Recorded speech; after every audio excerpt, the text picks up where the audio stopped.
تاسو خدای وبخه د دې ځای ترتیب دا دی چې کله مرګري جمعات دننه راشي نو بیا موبایل بند ساتي اواز که پکې بندوي نو خیر دی خو چې نور بند وي ټنګ ټنګ په باندې نه راځي او خصوصا دا بیا داسې رنګونه پې راځي چې هغه غیر مناسب دي نو خصوصا بعضې رنګونو کې خو موسیقي ده موسیقي چې د انسان په نفس کې هیجان پیدا کوي یو هغه څیزونه دي چې ستا روح کې هیجان پیدا کوي کوم څیزونه چې د روح کې هیجان پیدا کوي هغه څیزونه اختیارو روح کې هیجان څه مطلب روح کې حرکت راشي روح وایي چې ما نیکی وکړي روح نیکی کوي نو ښې خبرې د قرآن پاک آیات رسول الله صلی الله علیه وسلم احادیث خوش آوازۍ سره تلاوت کول د صحابه کرامو حکایات او د هغوی سیرت د خوب پیغمبر صلی الله علیه وسلم سیرت هغوی څه کړي اوسې نو کړي د هغوی د ژوند حالات څنګه و د هغوی خبرې څنګه وې د هغوی ناسته ولاړه څنګه وه دا څیزونه ستا په روح کې هیجان پیدا کوي محرکات د روح دي دا اختیارو کوم څیزونه چې په نفس کې هیجان پیدا کوي نفس هغه شی دی په انسان کې دننه چې هغه ګناه کوي او هغه ګناه خوښوي او هغه نیکي نه خوښوي دا یو ماده یو قوت د انسان په نفس کې بدن کې پروت دی او د انسان ترکیب په دې کېږي چې په دې کې روح او نفس دواړه شته د دې دواړو مقابله نه چې د روحاني څیزونه روح ته ډېر ورکوي نو روح د غالب شي مخکې لاړ شي نفس شاته پاتې شي نو تا وګټله کامیابه شوې او چې نفس ته د خوراک ډېر ورکو نفس ته مخکې لاړو روح شاته پاتې شو شیطان خوشحال شي نفس خوشحالېږي نو تا بایله تر وروسته پاتې شوې بعضې څیزونه داسې دي چې هغه د روح تیزۍ په روح کې حرکت پیدا کوي د سړي نیکو اعمالو ته زړه کېږي او بعضې څیزونه داسې دي چې هغه په نفس کې حرکت پیدا کوي تاسو به کتلي چې کله هلکان د ډولکي ډنګ واوري نو بیا وایي چې خوځېدی ورته نو دا په نفس کې هیجان پیدا شو ډولکي سره او رباب سره او ستار سره او شپېلۍ سره په نفس کې هیجان پیدا کی سندرو غانو بجانو اورېدو سره په نفس کې هیجان پیدا کی دې څیزونه ځان ساته دا به تا د الله نه غافل کی او چې رب نه غافل شوې نو بیا به د الله جل شانو مخلوق ته وسپاري نو شیطان حواله به شي تا ترین کندو کې به بروزي نو په دې کې په دې موبایل کې هم داسې رنګټونونه شته داسې اوازونه شته دی چې هغه نفس په هغې باندې خوشحالي نفس کې هیجان پیدا کی په دې کې دا بعضې اکثر معمولي غونې شی لګولی دی هغوی وایي د هغوی ذهنیت ښه دی سوچ یې ښه دی د هغه رونو هغه وایي چې دا معمولي د شپېلۍ غونې دی پکې شپېلۍ لیکن شپېلۍ هم شیطاني شی دی ځکه قرآن کریم کې الله پاک د مشرکینو وصف بیانوي نو فرمایي وما کان صلاتهم عند البیت الا مکاء و تصدیہ ان مشرکین کی نماز بیت اللہ کے پاس سیٹیاں بجانا اور تالیاں بجانا ہے دا تاړي چې غږی دا شیطانی شی دی دا شپېلې چې وایي دا شیطانی شی دی نن سبا چې مونږ د مسلمانانو په حفلاتو کې په جلسو کې په میټینګونو کې په مشوراتي جماعتونو کې په هغې کې چېرته څخه خبرو کې نو تاړي او شپېلې او تاړي دا د مشرکینو وصف دی قرآن کریم کې الله پاک فرمایي وما کان صلاتهم عند البیت الا مکاء و تصدیہ ان لوگوں کی نماز بیت اللہ کے پاس سیٹیاں بجانا اور تالیاں بجانا ہے یعنی دی چې کوم حرکت دلته کې کوي نو هغه دغه کوي نو دا د مشرکینو خصلت دی نو که ته جماعت کې غواړې چې زما په موبایل باندې دی هغه رنګټون راشي چې په هغې کې شپېلۍ نو دا د مشرکینو خوی خصلت دی هغې سره د ځان برابر کړو او دا زمونږ نه د ناپوهۍ په بنیاد کېږي یو مسلمان دا نه غواړي چې هغه د مشرکینو بصیر شي دا ناپوهي د جهالت دی نو په دې باندې ځان پوهه غواړي خصوصا چې جماعت ته راشي د دنیا ټولې ولیبې پرېږده هر څه نه ځان کټ کا د کور نه کټ کا د بچو نه کټ کا د دکان نه کټ کا د کاروبار نه کټ کا تا ته که څوک کوي ټلیفون نو کوي دي بند ساته آفې ساته نو بهرحال دا خو یو سیوایي خبره وه دلته د دې ځای ترتیب هم دغه دی چې کله ملګرو ته ووایي چې راځي نو ټلیفون بند ساتي سړی چې په منځ کې ټلیفون راشي که نه جایز رنګټون هم وي او خبرې خبره دی واورېده هغې ته د توجه لاړه نو چې څومره واز شوي په هغې باندې سړی پوه نه شي هغه ټول لاړ شي خطا په دې منځ کې څو وي رابطه کټ شي د ما بعد او د ما قبل سره جوړ نی بیا سړی نه پوهېږي رسول الله صلی الله علیه وسلم چې د جنگ بدر نه واپس شو نو د هغې واقعات بیانېدل یو واقع دا وشوه چې پیغمبر علیه الصلاة والسلام سره په مدینه منوره کې چې کوم یهود پاتې کېدل نو په هغې کې یو یهودي و د هغه نوم ابو عفک د دې ابو عفک عمر دې وخت کې 120 سال ته رسېدلی و شپږ شله کاله بوډا و خو دا دومره خبیث و چې د رسول الله صلی الله علیه وسلم په اذیت کې به کمی نه راوست کنزلې بدرت مذمت اشعار دا به بیانول په خپل قوم کې پاتې کېدو رسول الله صلی الله علیه وسلم چې د بدر نه رالو نو دی نور پړسېدلی و وجه دا ده چې مسلمانانو وګټله کافرو شکست خوړ نو د بیام سووي رسول الله صلی الله علیه وسلم فرمایل من لی بهذا الخبیث کوئی ہے جو اس خبیث سے مجھے چھوڑائے دنه خو زه خلاصېدی نه شم داسې څوک شته نو حضرت سالم بن عمیر رضی الله عنه صحابي دی هغه وی چې یا رسول الله دا کار به زه کړم د سختۍ په وخت کې وړاندې کېدل پکار دي د نرتوب په وخت کې خپل ځان وړاندې کول پکار دي د خودغرضۍ په وخت کې رستو کېدل پکار دي د خېټې په وخت کې رستو کېدل پکار دي دا ښه صفات دي یو سړی چې د خوراک تقسیم کېږي مخکې چې د پیسو تقسیم کېږي مخکې او چې د سختۍ د مشقت کار راشي نو هغه بیا وروسته چې وایي دې دپاره زموږ وروڼه شته هغه یو لطیفه مې یاده شوه لطیفې خو داسې ډېرې ما ته نه راځي خو اوس بیا درته وکړم چې خولې ته مې راغلي دی یو خان و هغه کور کې نه ښځه وه نه بچي و نه نور څوک و یوازې و مال یې ډېر و نو نوکر یې ساتلی هغه به یې خدمت کول نو هغه شپه ده اوس د ژمي دواړه په کوټه کې پراته دي نو دا خان دی نوکر ته وایي چې هلکه وګوره بهر باران شته و که نه نو هغه نوکر ورته وایي چې او سیب شته ورته وایي چې تا ته څنګه پته ولګېده چې شته نو ورته وایي چې د بهر نه پیشو راننوته کوټې ته او زما د کټ سره خوا کې تېرېده ما د هغې په شا باندې لاس ووهلو نو شی لونده وه نو ما اندازه ولګوله چې باران شته ښکته نه دی کوز شوی چې خان چپ شو ځکه چې خان سره څوکونه یوازې نو بیا ورته وایي چې زه داسې چل وکړه چې دا رڼا خو مړه کړه چې ویده شو دواړه په رڼا کې خوب نه راځي نو دی ورته وایي چې یاره خان داسې کار به وکړو کړی مې څه ته ته هم په ځان بړستن راکاږه زه به هم راکاږم نو په سترګو به تیارې شي نو خوب به راشي نو هغه بیا چپ شو غریب بیا ورته وایي چې زه دا دروازه خو بنده کړه نو هغه نوکر ورته وایي چې صاحب دا نور کارونه ما وکړل دا یو کار خو ته وکړه حالانکه یو کار یې نه وکړی نو کله داسې رسول الله صلی الله علیه وسلم صحابه داسې وو چې چېرته به د دنیا غرضونه په هغې کې به رستو او چې چېرته به الله او د الله رسول خوشحالېدو نو په هغې کې به مخکې سختو ځایونو کې وإذا تكون كريهة أدعى لها وإذا يحاس الحيس يدعى جنده یو شاعر د عربی وی چې کله جنگ وي نو بیا ما راغواړي او چې کله الوا تقسیمیږي نو بیا جندب راغواړي د نبی کریم صلی الله علیه وسلم صحابه داسې نو صحابه داسې وو چې کله به سختی وه نو هغوی به میدان ته دانګل نو دغه سالم ابن عمیر رضی الله عنه وی چې رسول الله صلی الله علیه وسلم ته چې یا رسول الله ما مخکې نه اراده کړې وه چې دا خبیث به زه ختموم خو تاسو راته امر وکړو خامخا ځم نو دی لاړو ابو عفک د هغه کور ته ننوتی دی صحابه بیا په سر نه به یې دانګلي وو صحابه دی لټولی دی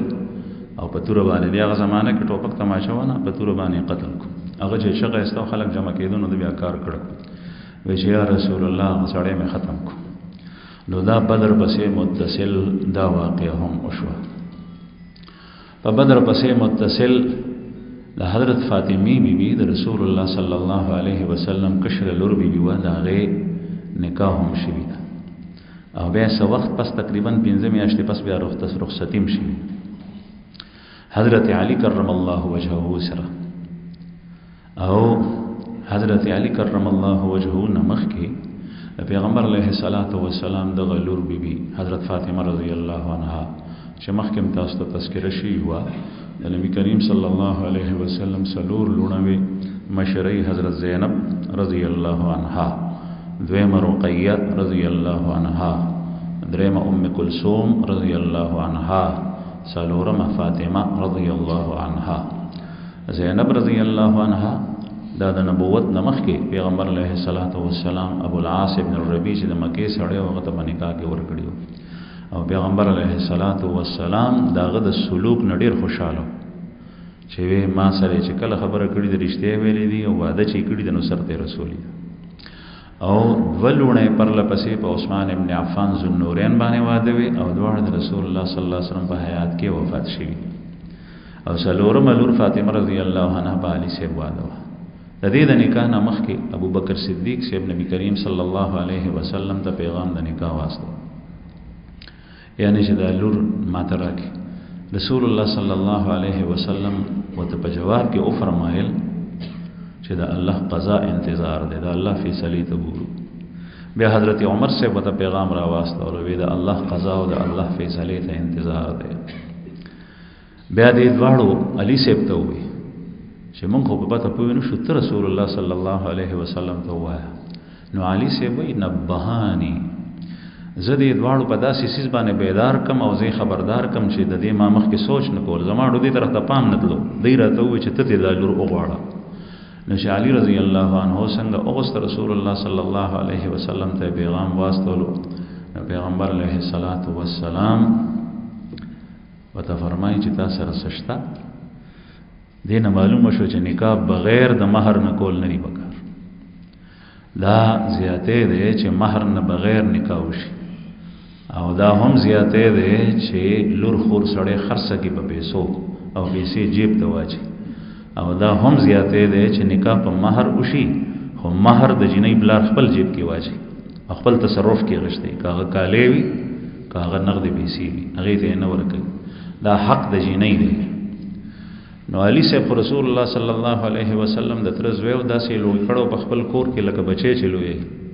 لیکن سره د دې وته وی چې سره شته مہر به ورکه وکنه. حضرت علی رضی الله عنه او تو فرمایل چې یا رسول الله څخه نشته غالبا نقد یادولې وته فرمایل چې اغه صغره د سکه الحتمیه چې هغه ختمی د صغرو بنمونه واغ ټیم کې ښه هغه تا ما درکړي واغه د سکه او په بدر کې رسول الله صلی الله علیه وسلم دا ورکړي و په مال غنیمت کې او هغه زمانہ کې د وسلې د جنگ د سيزونو قیمتونه ډېر غټ غټ اصغر ډېر قیمتي و تور ډېر قیمتي و او نیزه او برچا او لیندا دا سيزونه ډېر قیمتي و. نو وته فرمایل چې هغه اصغر تاسو کا چې ما تا ته درکړي و. حضرت علی رضی الله عنه وته وی چې یا رسول الله هغه خو شته ده ما سره هغه مطلب دا هغه ذهن لاړو نقد ته سرو زرو تسبینو زرو ته نه خو وسره نه او دا اصغر ونه دا خو وسله دا په جنگ کې پکار راځي او بیا د علی رضی الله عنه غو شخصیت رسول الله صلی الله علیه وسلم وته فرمایل چې هغه سره شته ده نو بس هغه مہر کې خرڅ. نو حضرت علی رضی الله عنه لاړو خرڅولې. نو حضرت عثمان رضی الله عنه ته پته ولګیدا چې علی صاحب زغره خرڅي وته وی چې په سو باندې نو بیا او شو په 480 درهم باندې سلور سوا اتیا درهم باندې او تاسو اندازه ولګوي چې نن سبا د نصاب مال چې مال نصاب هغه باندې زکات فرض وي هغه څومره ده 200 درهم ده 200 درهم. نو دې کې دوه نصابونه جوړيږي دوه نصابونه او یو چې کوم دی نو بیا 80 درهم په سیوا کا لکه دوه نصاب مال چې چا سره وي دومره وسله قیمتي و. نو هغه حضرت عثمان رضی الله عنه واغشته په 480 درهم باندې او بیا چې چا اولی و خرڅول ده نو هغه ته وی چې ها دا 480 درهم والا او دا صغرم والا علی ته ورکا او دا وته مو آیا چې دا چا راکړي دا پیسې. نو هغه چې راغله نو خامخا دیوالونه خبرې کوي. نو رسول الله صلی الله علیه وسلم ته پته ولګید چې دا عثمان کړی دي چې مې زغره واپس کومه پیسې ورکې 480 درهم. نو ډېرې دعاګانې وته وکړي دا دعا غشتل هم دا ډیر خوش قسمت خلک دي او دا یا ساتي چې زړه دعا کوي کله کله چې یو انسان خوشاله کی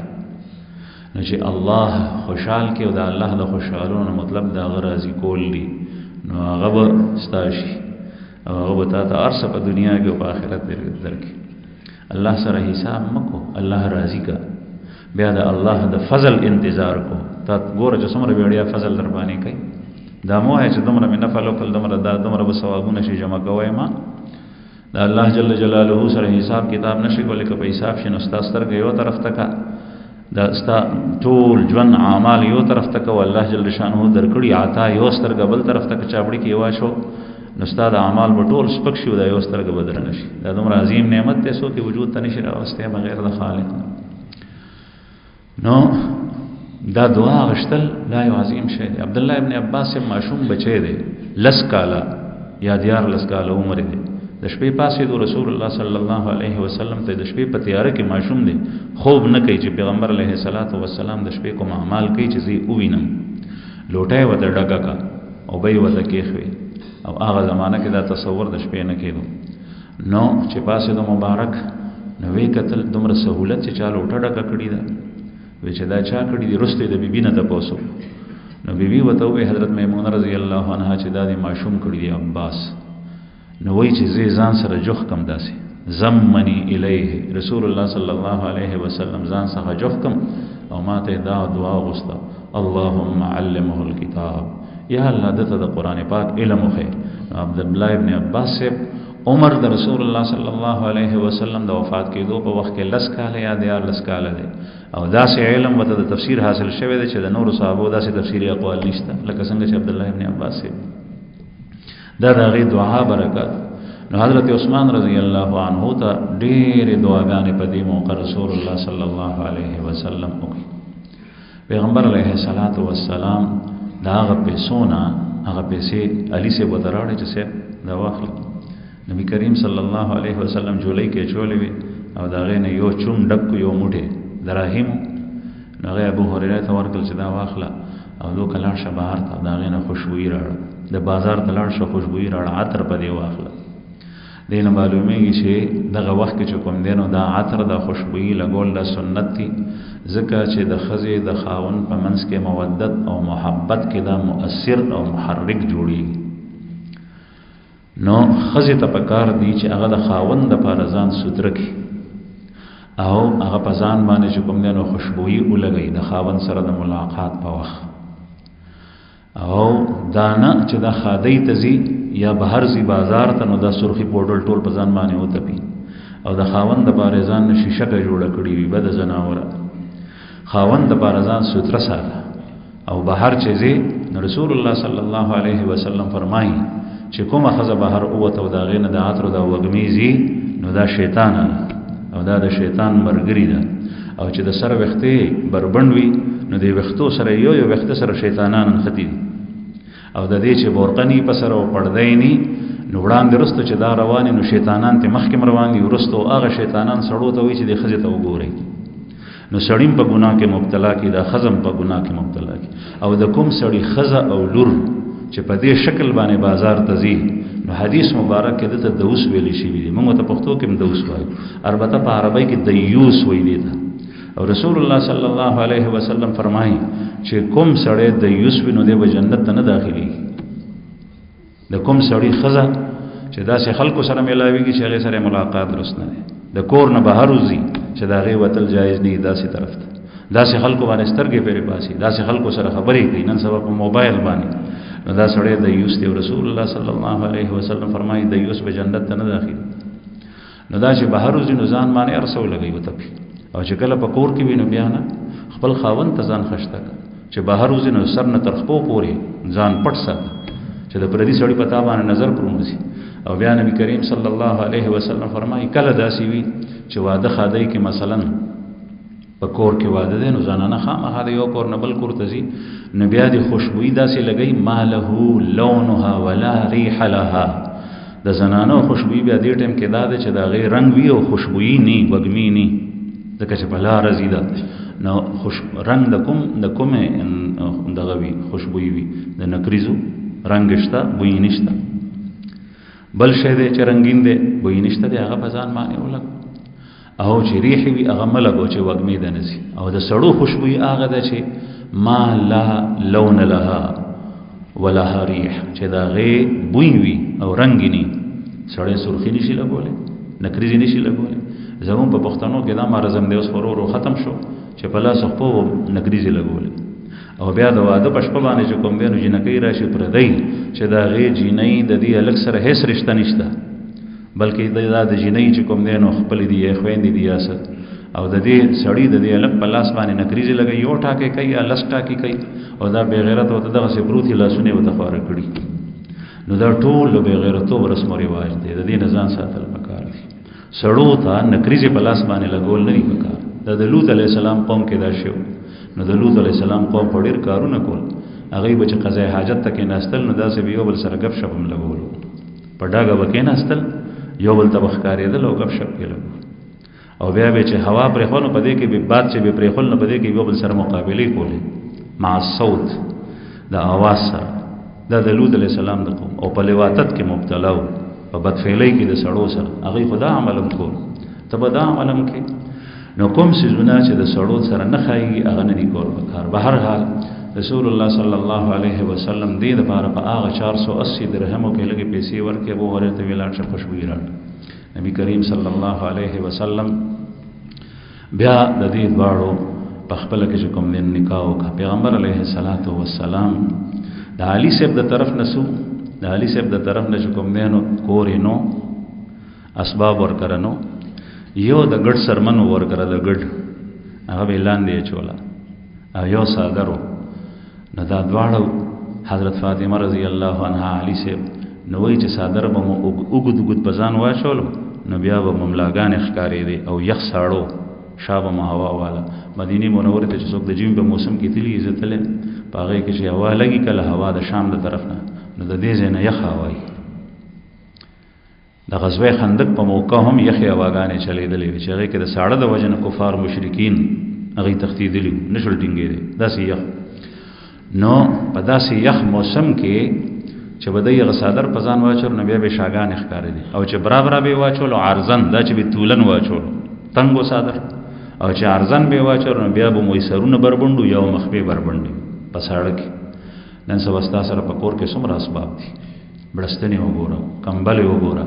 او ته بیا هم شپېلی وې چې زما سره نشته نوکری مې نشته مال مې نشته فقیر ما دا رسول الله صلی الله علیه وسلم د لور بیبي حالت چې هغه د سید رسول خاتم النبیین محمد رسول الله صلی الله علیه وسلم چې الله جل جلاله غرنا غیت مسخر کول دا هغه ذات او دا هغه هستی لور پیغمبر علیه الصلاۃ والسلام متصور کورم بسرنو نبی کریم صلی الله علیه وسلم علی صاحب ته چې ځان ته کور وګوره پکرای باندې چې ته کور پیدا کول یو صحابی دی انصاری نعمان هغه حارثه ابن نعمان دی که نعمان ابن حارثه دی داغه د مسجد نبوي د پیغمبر علیه الصلاۃ والسلام روزه چې ده نو دا داغه کورونه ودلته نو فاطمه بیبي علی صاحب ته وای چې دنا کور وغواړه نو علی صاحب ته وای چې شرمېږم د چانه کور نشم غوسته نو هغه خبر شو هغه انصاری صحابي نو چې لاړم رسول الله صلی الله علیه وسلم ته وای چې یا رسول الله ما تبارک بدلینه غټه خوشحالي سي چې تاسو زما دا کور قبول کړئ والی ته ورکړئ او ما ته هغه مال چې ما کوم تاسو ته درکو هغه زیات محبوب دی دا هغه مال نه چې کوم مزان سره ایثار کو یعنی زما مال چې تاسو سره یو تاسو په استعمال کینو په دې ډیر خوشاله په نسبت د دې چې زته فایده وا دا د انصاری صحابي الفاظ دي دا هغه خلکو چې دای بدوانو دای بوخانو سره د ګډو بيزو سره د دشتو سره کار لیکن رسول الله صلی الله علیه وسلم د معمولی صحبت په برکت سره بداغي اخلاق داغي خبر هر څه بدل شو نن سبا ځان د تعلیم یافته وي او داغه دخلنه داسې کاوا کې روزي چې هغه سړی اورې دی نشي نو دا صحابي وته وی چې یا رسول الله کوم مال جتا ته در کوم پاغه ډیر خوشاله په نسبت د دې چې ما سره غیسار نو رسول الله صلی الله علیه وسلم وته فرمایل صدقتا رښتیا دی وی نو کور ته قبول کو او دا کور علی ته ورکو او دا نن سبا د رسول الله صلی الله علیه وسلم روزه مبارکه کې دا کور راغلی دی کوم زیته چې څوک کوم حضرات چې پتا سو کې تلی حج ته عمره ته او مسجد نبوي ته مدینه منوره ته نو د اصحاب صفو چبوتره چې یادېږي نو دې سره چې ستا قبله ته مخي مخامخ د روزي جالیو سره دې ته محراب تهجد وي دې جالیو کې دنه چې کوم زیده دې ځکه نو د علي سیب کور دی د فاطمه بیبي او د حضرت عائشه رضی الله عنها د کو سره دیوال په دیوال لا کو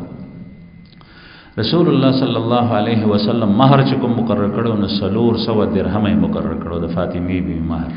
300 درهم دلته مزدا خبر عرض کم چې بعضی خلک مہر کې بعضی د نوم د پاره ډېر مہر مقرر کی او بعضی په الک باندې داسې مہر کی دي چې الک په ژوند کې هغه مہر نشي ورکول دا هم ټیک نه ده دا الک وسط قتل پکار دي هغه سه مہر باندې اتفاق پکار دي بعضی بیا په دومره مہر کی دي ما یو ځای کې نکاح تړل د دوه ورونو نو تاسو مې وکړو چې مہر څومره دی نو هغه وی چې څومره ستاسو خوخی نو ما ته د مہر ما ته راکې چې زما خوخی دا خو جنې ته ورکې نو چې د جنې څومره خوخي هغه عمر مہر نو د جنې د پلا مشر نه سرپرست نه مې تاسو کو نو هغه وی چې زه ته تقاضا نه کوم چې څومره دای ورګول شي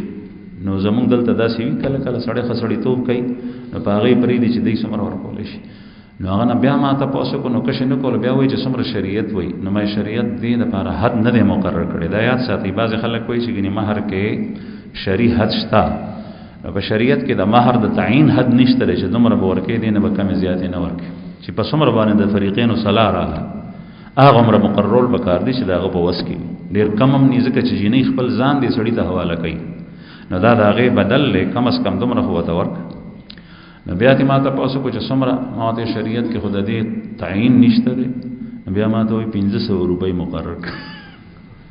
دا اوس نکاح شوی 1500 روپۍ نو ما ته تا د شرم هم نه درځي د پینې ډکه مجمع کې مې وته 1500 روپۍ 1500 د یورو 1500 د بدر نن سبا خو 1500 روپۍ چې بعضی خې کورنۍ ماشوم ته په اختر کې ورکې نو پلار دا غنوټ اورځي پلار ته اورځي چې کم از کم چې غټ لوډ نی 5000 روپۍ نو هغه نه اخلي نو 1500 روپۍ ته جنې ته په مہر کې ورکې نو بیا آخر چې کوم نو 2000 روپۍ مہر مقرر کو دومره غټ ټوپی والو یا ماته وی چې څومره ستا خوخی مہر دومره مقررول بګاری چې خامخاته یو جنې کور ته راولي نو چې دا غي سم مہر وي نو د رسول الله صلی الله علیه وسلم د لور بیبي مہر 300 درهم 300 درهم نه دوه نصابونه جوړي نو تقریبا چې نن سبا د چاندۍ په حساب سره حساب وکړي نو 2 لک روپۍ جوړي او چې سرو زرو ته واړي هغه ټیم کې د چاندۍ او د سرو زرو فرق دومره نو یعنی چې څومره 7.5 تولې سونی قیمت نو دومره د 52 تولې چاندۍ قیمت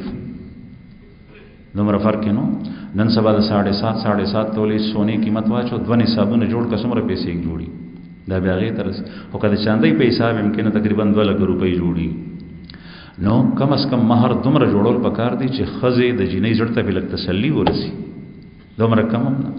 او بیا دا چې کوم دین ورکول شي دا هلک هغه باندې کیږي رسول الله صلی الله علیه وسلم نه داوي چې مہر مې ته معاف کړی نه غواړم ځکه چې دا خو د جنې شه دی دا غي ته ورکول نن سبا پلار وایي چې زپری ده بلا مہر نه یاد ساتي نکاح نه کی او کچا بغیر مہر نه نکاح وکړو نکاح خو او شو خو مہر به بیا مرضی مہر به ورکي خامخا به ورکي اوس به څومره ورکي مہر مثل به ورکي د دې جنې چې څومره د کور خاندان زنانه دي دا غي چې څومره مہر مخکې مقرر شوی دی هغه حساب سره به ورکي نو رسول الله صلی الله علیه وسلم دا مہر مقرر کو او بیا چې کوم سامان نبی کریم صلی الله علیه وسلم وسره کړی دی نو یو مشک د سرمنی او دو منګي وخه منګي پیژنې او بچي پکې چې دو منګي او یو مشک ایو چې کوم نو بلستن و او یو تلای و او بالغ تلای بالغ د کجورو د دې وختونو د پانو نه ډک مالش پکې نو او دو میچن بعض حضرات یادي دا د رسول الله صلی الله علیه وسلم هغه جهیز و چې لور سره کړ نن سبا په دې کې کله کله لار د شرم او د ننګا چې د خلق بسوي خزم وته و چې خلق بسوي دوی قرض پور راخلی او د نوم د پاره یا د شرم د وجنه جنو ډېری جنې سره ډېر تاوان نه وکي او بیا هغه قرض د پوره کول وسني بیا د ناستې دغسې ځکه چې ډېرې پیسې راغشتې نو هلکه دومره کار کو چې څومره ستا په وس کې د هغې نه سیوا باقي داسې هم کوه چې اوس دې په جایز کې د لور سره سامان وکړو نو دغه ده بیا تر قیامته پورې د لور تپوس نه کوي بیا چې د سره کله راشي وس طاقت دې وشي نو ورته اخله څیزونه پکې ورته اخله فرج ورته اخله د کپړو وینځلو ماشین ورته اخله بل څیز ورته اخله چې څومره دې خوښه یې هغه ورته ورکړو دا ستا لور ده داسې نه چې نکاح وشوه نو بس دی بیا ورسره خبره ختمه شوه کپې چوټي نه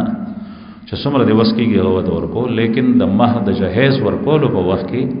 ته په ځان باندې قرض را واخلې او بیا خلکو ته هغه پیسې نشي ورکولی او خلک ستا دروازې ته ولاړي سهار او ماښام او ورده د ټقۍ چې هغه پیسې راکړه د هغې نه بهتر دا ده چې څومره ستا وخت یې ته ورکړې وي رسول الله صلی الله علیه وسلم په دې شکل باندې د حضرت فاطمې بیبي رخصتي وکړه حضرت علی رضی الله عنه ته یې واده کړه یو ځل حضرت فاطمه رضی الله عنها راغله قیدیان راغلي غلامان هغه د خدمت لپاره تقسیمون نو علي حضرت فاطمه بیبي ته وایي چې دوکه لاړ شه او والد صاحب څخه د قیدیان راغلي دي نو ورته وایه چې یو خدمتګاره تا ته هم درکړي په تا باندې کار ډېر دی حضرت فاطمه بیبي به اوبه هم راړې د بهر نه په مشک کې به اوبه راړې هغې سره په بدن کې نښې پرېوتې او میچن به یې ګرځوله نو د میچنې د ګرځولو سره د دانو وړولو سره په لاسو کې ګولۍ جوړې شي او کور کې ټول کار به کولو نبی کریم صلی الله علیه وسلم څخه لاړه چې یا رسول الله خدمتګاره پکار پیغمبر علیه الصلاۃ والسلام ورته فرمایل چې د بدر د شهداو معصومان زیات حقدار دي چې هغې ته خدمتګار ورکم بچې ستا په مقابله کې ما ته هغې زیات وړاندې دي او د دغسې رخصت کا او بیا رال نو ورته وفرمایل زه تاسو ته یو وظیفه ښیم سبحان الله 3 ځله الحمدلله 4 ځله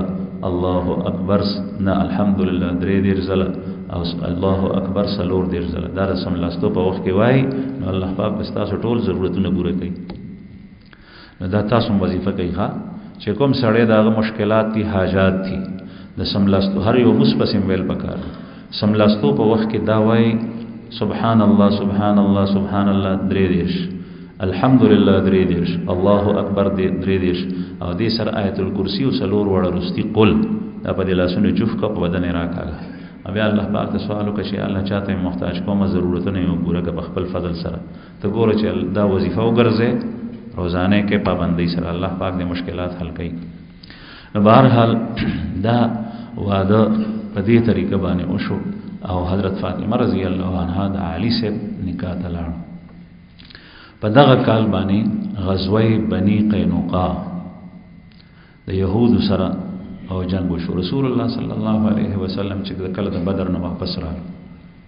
نو په مدینه منوره کې 3 قسمه 3 قبیله یهود پاتې کېدل یو بنو قینقاع یو بنو نذیر یو بنو قریظه دای سره په ابتدا کې پیغمبر علیه الصلاۃ والسلام یو لوس کړو معاهده شی و صلح روغه او په دې شی و يهود ته ویلو چې ګوره موږ به تاسو سره نه جنگیږو خو تاسو به زمون خلاف زمون د دشمن سره تعاون نه کوئ او موږ سره به جنگیږئ نه موږ تاسو ته نه وایو ایو ته وی چې بالکل ټیک ده په دې خبره لوس شو يهود به فکر مسلمانان هم به فکر نو چې کله نبی کریم صلی الله علیه وسلم جنگ ته لاړو نو بنو قینقاع يهود چې دا مالدارم وو د زرګرانو د سرو کاروبارو او دای جنگیالیم وو نو دای شیطان توبه کو ورانه په دغه ورځو شو کې او هغه لوز مات کو رسول الله صلی الله علیه وسلم چرالو نیو طرف ته دشمنی او بغض کی زیاتې راوسته او لوز مات کړو بل طرف ته یو واقع پیښ شو او هغه ډیره د بیغیرتۍ واقع دی کړو هغه داسې و چې یو زنانه د مسلمانانو د انصارو یو عربي ته واده بدوانو کې هغه مدینه منورې ته رااله هغه خپل ساروي راوستل هغه خرڅول د مدینه په بازار کې نو د بنو قینقاع د بازار په مدینه کې غټ بازار ولکه نن سبا چې یو غټ مارکیټي په ښار کې مشهور ځای و ده منډایانې او بیا د زرو دکانونو نو دلته کې هغه زنانه رااله هغه ساروي راوستل هغه په پرده کې د مخ سرې پټ دي او زه دا خرڅوم يهودي سائق زرګر داغه دکان سره خوا کې کېناسته چې څوک رانه دا واخلي نو دا بازار د يهودو نو دوی يهودو شیطان توبو کو دې زنانه ته وی چې ته مخبر بند کا دی وته وی چې نه دا زما د پردې سوال نه، د پردې مسله ده نه. نو هغه کې یو شیطان يهودي را پاسېدو، نو د دې زنانه هغه ټیم کې خو کپړې وې صادرونو، د صادر پیس کې شاته پرته وه، پس مکه دا ناسته وه، نو هغه یو جاړې سره غوټه که. نو چې څنګه دا زنانه پاسېده نو صادر ته جاړې سره پاتې شو، نو دا بربنډ نه شو. نو دې چغه که، چې چغه یې که نو په دې کې یو مسلمان تېرېدو، نو هغه رالو، نو هغه یهودي قتل کو. نو د هغه یهودي عزیزان را پاسېدل، نو هغه مسلمان یې قتل کو. نو مسلمانان هغه را پاسېدل یهودو ته مقابلې ته. رسول الله صلی الله علیه وسلم ته اطلاع لاړه. پیغمبر علیه الصلاۃ والسلام مسلمانانو ته وی صبر وکړي او اعلان یې وکړ چې ټول وځي. نو بنو قینقاع عوالی طرف ته وه، مدینه منورې مرکزی آبادۍ نه نبی کریم صلی الله علیه وسلم راووت. ابو لبابه رضی الله عنه خپل ځان پسې شاته نائب جوړ کو مدینه باندې، او جنډې سپینه راواغشته او د بنو قینقاع سره جنگ ته راغلو. وی تاسو یو مخکې غداری کړې ده او یو مدا کارو کو تاسو نه پرې. نو چې کله بنو قینقاع دا وردل چې پیغمبر علیه الصلاۃ والسلام سره د لښکر را روان دي، نو هغه په یو قلا کې پټ شو او د قلا گیټونه او دروازې ځان پسې بند کړي، نه نوت. دا د شوال 15 تاریخو 15 شوال د وړو کې اختر د میاشتې 15 شوال او 15 ورځې رسول الله صلی الله علیه وسلم محاصره کړی و. د دې 15 ورځې د دنه بندو ځان سره خوراک سکاک دنه او بهر نشول راوته. نبی کریم صلی الله علیه وسلم محاصره چې ولیدا چې دوی خو مونږ پرې دینه، نو بیا چې کوم دی نو هغه وی چې مونږ ټیک ته چې څنګه تاسو وایي هغه سې کوو، مونږ روغ کوو، خبر یې درې کوو. رسول الله صلی الله علیه وسلم او فرمایل چې د دې څومره مقاتله دي نو دا ټول قتلو. نو دا بنو قینقاع چې د دې دوستی و د دوو کسانو سره، یو عبد الله ابن ابي ابن سلول سره، او دا تاسو ته پته ده چې دا منافق مدینه منوره کې د ټولو منافقینو سردار، رأس المنافقین دته وي. د جامع سپینه و د اسلام و او په کفر کې زړه کې دنه کفر د رسول الله صلی الله علیه وسلم سره دشمنی، د مسلمانانو سره دشمنی او د اسلام سره دشمنی. او بلکې عباده ابن صامت رضی الله عنه هغه د دې خلیفو د دې بنو قینقاع، یعنی د دې بخپله کې لوز د جاهلیت په زمانه کې حلیف به دې ته وي تاسو ته مخکې دا وضاحت شوی چې تاسو به زموږ مرګري کې دشمن په موږ حمله کوي، تاسو به مرسته کوئ، که په تاسو کوي نو موږ به سره مرسته کوو. ایوه ته وی ټیک. نو دا مشران راوغستل رسول الله صلی الله علیه وسلم. نو عباده ابن صامت خو رسول الله صلی الله علیه وسلم ته وې صحابي دی وته وی چې یا رسول الله باس چې دی خلکو داسې کار کړی دی نو زما د دینه براءت ته، دا زما دوستان نه دي، بس ته ما سره ارس پریخي دي. قران کریم کې آیت نازل شو چې یا ایها الذین آمنوا لا تتخذوا اليهود والنصارى اولیاء، اے مؤمنانو یهود او نصارا دا دوستی باندې منی سي، دوستان منو جوړوي، دا تاسو دوستان نشي کې. نن سبا ناپوه مسلمان زمون حکمرانان د مسلمانانو د حکومتونو دا خلق پوېږي نه قران پاک باندې، او بیا چې کوم نو د پیرنګانو سره د يهودو سره دوستی او تعلق دغه په مقابله کې مسلمان سره پری دغه سره یاري شروع. دا د قران کریم د نص صریح خلاف ده. ته یو کافر سره همدردی کولای شي، هغه کړه روټي استولای شي چې نه هروي، هغه خبره غشته شي، هغه سره یو تعاون کولای شي، لیکن دوستی به سره نه کوي، مودت او محبت به سره نه کوي. کچره دا شي کې نو دینه معلومي چې ستا کفر خوخته، يهوديت ته خوخته، نصرانيت ته خوخته، دا الله دشمن نه خوخته، دا الله جل شانه سره ستا دوستی نشي کوي. نو بعد ابن صامت خو وی چې یا رسول الله اتبرأ، زه تبرئ کوم د دې خلکو نه ویزار ام، دې خلکو سره زما هیڅ مرګرتیا نشته. وتول الله ورسوله، زه د الله او د الله د رسول سره دوستی کوم. او عبد الله ابن ابي ابن سلول خو منافق، نو هغه وسره ما غشن دا غیار یارانه وسره ساتله. او بیا چې نبی کریم صلی الله علیه وسلم باندې پوښو چې دغه د دې د قتل امر کوي، نو دا عبد الله ابن ابي ابن سلول منافق رالو، نو مینت وته کولو چې سیب دی پریدا. رسول الله صلی الله علیه وسلم د په ډیر مینت سره او عذر سره وړاندې کړو، وې مدینه بخاری ش زما بیا سو کې یاران دلته کینی. رسول الله صلی الله علیه وسلم وتبدعا وکا، الله جل شانه دې پتام لعنت نازل کی استا په دې مرګرم، او الله جل شانه مد برکت یعنی د خدای برکت ته پتا سو کې منی او بدای کې دیم نه او پدی باندې وته پرې خلوي چې ټیک ته دی لاړ شي ځان سره د خزي او ماشومان بوزي د مدینې نه دی اوسي او باقی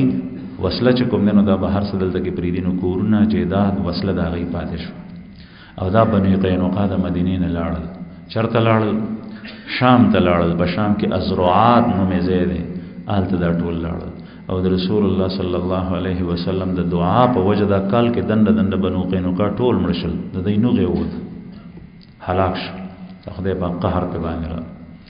او دا غي ما رسول الله صلی الله علیه وسلم ته صحابه ته پاتې شو پیغمبر علیه الصلاۃ والسلام په دې مال کې د غي سره وسله ډیره و ځکه چې هغه زمانہ کې چې بزرګرو نه دغه بلواریم زدوا نو توري به جوړولې نيزي به جوړولې برچې به جوړولې لیندې به جوړولې غشي به جوړول پیغمبر علیه الصلاۃ والسلام د دې په مال کې درې توري ځان ته خوخه کې او دا وته الله جل شانه فرمایلو چې ته پنځمه برخه ځان ته کولې شي دا پنځمه برخه خمس رسول الله صلی الله علیه وسلم واغشته هغه خلکو تقسیم او سلور اخماس اربعه اخماس سلور برخه نورې باقی په صحابه تقسیم نو درې توري ځان ته خاص کې دغه تورم نمونه دي او درې لندې ځان ته واغشتي او درې نيزي ځان ته کې شلونه د ځان ته واغشتل او دوز غری ځان ته واغشتل پاغه کې د یو زغری نوم د سغدیه او دا سغدیه وی اغه زغره وا چې دا د داوود علیه السلام زغره وا د سليمان علیه السلام د پلار او هغه په خپل په ګوتو کې زغری جوړولې ونه اوس منبوت الله پاک ویلي کوله لکه څنګه چې په اور کې واچې پکړای کې او ویلي شي داسې بیا به داغه نه کړي جوړولې قران کریم کې داغه تذکرہ دا د داوود علیه السلام زغر را روانونه دي يهود لاس تر رسیدلی و بیا د دې په مال کې د رسول الله صلی الله علیه وسلم لاس تراله د سیرت کتابونو لیکلي دي چې دا اغه زغره و د داوود علیه السلام السغدیه دا د رسول الله صلی الله علیه وسلم لاس تراله دا يهود ختم شو بل واقعا په دې کال کې په سندو هجری کې چې دا د رسول الله صلی الله علیه وسلم د هجرت دویم کال له او د نبوت 15 کال له او د رسول الله صلی الله علیه وسلم د عمر 55 کال له پدې کې یو جنگ شوی غزوه ذات السویق وته وي ذات السویق د ستوانو والا جنگ دا جنگ داسې شوی چې په ذوالحجه کې چې کله بدر او شو بدر پر رمضان کې شوی دی او پسې بیا شوال بیا ذی قاعده بیا ذوالحجه دوه میاشتې فاصله ده د بنی ابو سفیان تاسو ته پته ده چې هغه روختل او د شام تجارتی قافله مکې ته رسول هغه قسم خوړل چې حالت لاړو وی ترغه پورې به ز غسل د جنابت نکوم تر سو پورې چې ما د بدر بدلنی غشتي غسل جنابت بنکو قسم خوړل ما حضرات علما لیکي سیرت نگار چې دین معلومیږي چې د جاهلیت په زمانہ کې هم غسل د جنابت وو د ابراهیم علی السلام د ملت بعضی سونه داسي و چې هغه کافرم کول نو چې کله به جنابت کې شو سړی نه بیا به غسل کول اوس تاسو اندازه ولګوي چې نن سبا یو سړی مسلمان وي او د جنابت کې شو د غسل نه کوي د به حشر سي چې دغه سي پلیت غلیظ پروتي او حدیث مبارک کې راځي چې په کوم کور کې جنبي سړی وي نو هغه کور ته فرښتې د رحمت نه داخلي دې کور کې به شیاطین وي دې کې به جنات وي دې کې به خبيث روحونه وي لیکن دې کې به د رحمت فرښتې نه داخلي دې کې به چین نه دې کور کې به سکون نه دې کې به برکت نه دې کې به اطمینان نه نو دا قسم خورل او د دې قسم مطلب حضرات علما دا بیانې چې دې مطلب دا چې زب خزي ته نه نږدې کېږم تر څو پورې چې ما د بدر بدل نه غشت دا ابو سفیان بیا رسول مسلمان شوی دی صحابي دی رضی الله عنه خدغه وخت لا مسلمان نو دا سچل او کو چې د په دغه میاش کې د ذوالحجې کې یو لخر را روان کو د مکینه په دې اراده چې زما او د بدر بدلا خلو 200 کسان ځان سره را روان کړ او د مدینه منورې ته لارالو نو مدینه ته رادن نه شو د مدینه نه بهر یو ځای کې په یو باغ کې یو کس کار کولم انصاری او دا غسر دا خادم مو نو آلته چې کوم دینو هغه کسان مړکل دوا او دا غیغه کجوري چې کوم دینو زر زر اخوا دی خوا کې پرې کې وی وهلې باغ وته ګډ وډ کو او تختیدل وای چې بس ته مونږ بدله واغشته لکه دا څه بدله دوه کسان او وجنه زمیندار په بډی کې کار کوي او بیا چې کوم بیا د غیبونه ته پرېکا نو چې بیا په تیخته باندې تلل رسول الله صلی الله علیه وسلم چې څنګه خبر شنو فورا نبی کریم صلی الله علیه وسلم بنفس نفیس مبارک بخپلا 200 مسلمانان ځان سره کله ورپسې ووت چې راځي چې کله دی پسې روان شو ابو سفیان خبر شو چې را پسې مسلمانان او رسول الله صلی الله علیه وسلم بخپل را روان دي نو لکه بدر سجیازونو د هندوانو خپل سیوای کړي وغورځولې نو هغه هم سیوای کړي وغورځولې او ستوان ځان سره راغشتي چې کوم سامانونه وسره په خانو باندې نو هغه وغورځول چې وخ منډه خوي دایم وای چې جهازونو سره کوم سیوای سامانونه هغه وغورځول چې جهازونه منډه خوي او هغه په ځنګل کې پرې وتل نو یو کارغه غي سره مړ دی یو کارغه او چې موږ درې نیم سو غونډگان او وجل له مسلمانان او وجل یو کارغه دی نو هغه سامانونه کفار او مشرکین په لار کې وغورځول باغې کې ستوان په خوا چې وکړه جنگ دتل یو په لري سفر باندې تل عرب نو د اوربشو ستوان به ځان سره واغشت ځکه چې دا وزن هم سپکته او دا خرابېږي نه سخاکېږي نه او د دې د استعمال ما تاسو ته مخکې معرض کړو دې ځکه اوس بیا عرض کوم چې دا به عربو په سوسو قسمه پړل یو د پړلو طریقې دا و چې په دې کې به لګي او بغړی کې نو بیا به هغه نه داسې نوړی کوله پړوي دویمه طریقې دا و چې په وبو د پاسه به داسې واچول لکه څنګه چې ته ست اچي په وبو باندې دې سبغولو ست